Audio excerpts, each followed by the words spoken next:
Corrective and preventive action systems continue to be a major element in regulatory actions. Being effective at handling CAPA is a skill that can be taught. Moreover, it is a fundamental skill for a professional or business to possess. Great CAPA performance is not the result of a superhuman effort of a single individual or small group. It is the collective result of many people executing the basics consistently, day in and day out. One of the best things I ever did to become a better business leader was to coach Little League Baseball. Learning to teach children the fundamentals of baseball goes a long way to developing the skills to teach adults how to be successful. I once took a job in a small town in Arkansas. My wife refers to it as our first international move. I volunteered to manage a team of 7- and 8-year-olds. Because I was new in town, they gave me the honor of leading the worst team in town. Our little team made it to the city championship. We did it by focusing, practicing, and executing the most basic fundamentals of the game. In a parallel story, I was the head of quality at a medical device plant. We had 11 regulatory inspections in a row with 0 observations. I used the same approach leading the plant as I did to coach baseball. I believe that many of the great leadership principles in life can be learned in the great game of baseball. Here are 3 of them. Subscribe to our channel. 1. Define good and drill the fundamentals. The key to giving players confidence in the game was to clearly define what a good result looked like and drill the basics needed to obtain it. We focused relentlessly on the proper mechanics of catching, throwing, and hitting. We ran drills over and over. Copious amounts of drilling coupled with immediate feedback bred confidence. Good performance was praised and reinforced. Mistakes were corrected. Confidence to act, when the time came, resulted from instinctively knowing what to do. In the plant, we ensured people fully understood the fundamentals of their job, and we clearly set the expectation of what to do. Tasks were broken down into the most basic elements, and we ensured everyone could replicate good performance. That meant good was clearly defined. Standard work created a path to follow. Good habits were formed and reinforced. Everyone had a role to play. The line leads, shift supervisors, and managers were on the floor, ensuring everyone knew their job and acted accordingly. It did not take long for the results to show up in the right first-time metrics. 2. Is the ball coming to me? The most important thing in baseball is to stop the ball when it is in play. We taught the players to react to the ball, stop it, and pick it up.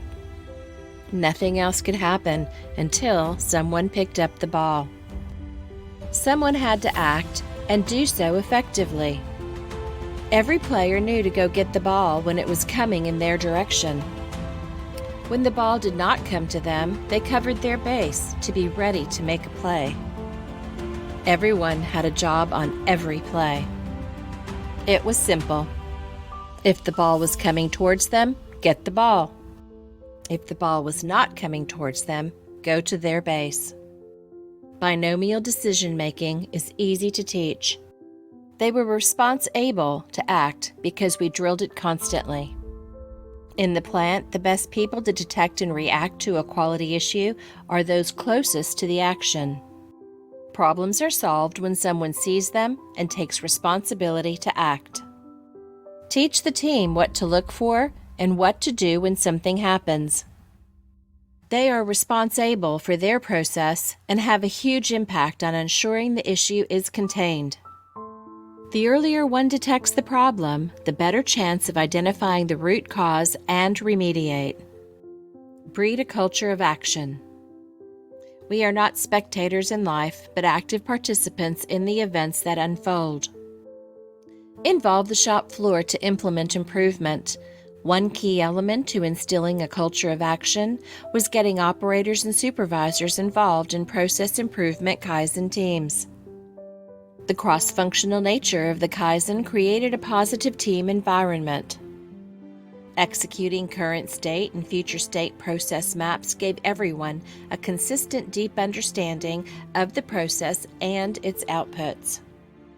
The team knew the best way to achieve good and how to avoid bad. They developed the plan to deploy the new process. The way development was accomplished resulted in a strong sense of process ownership. When company executives visited the plant, the operators and supervisors presented their projects. It was a simple yet effective way to give the team recognition. The excitement to participate spread across the plant to each production line. 3. There is always a play at first base. The odds of winning increase when you stop the opponent early.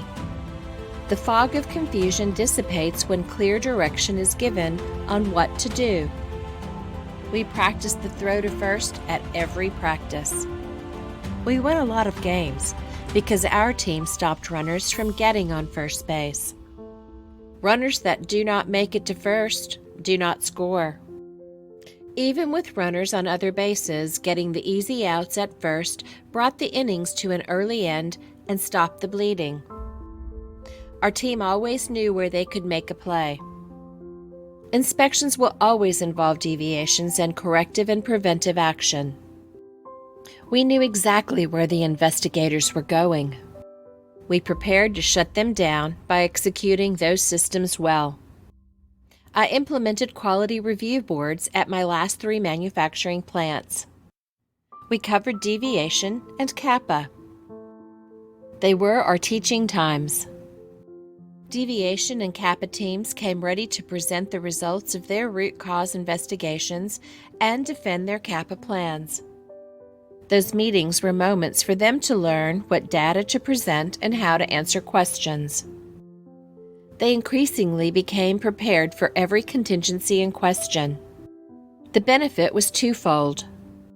The subject matter experts learned to anticipate questions and gather the right data with prepared actions.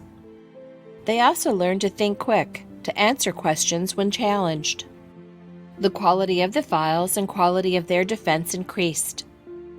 They became confident in conducting investigations, formulating plans, and executing them. That confidence showed during inspections when investigators asked questions. The proof it worked was when the investigators could review 30+ CAPA files and have no observations.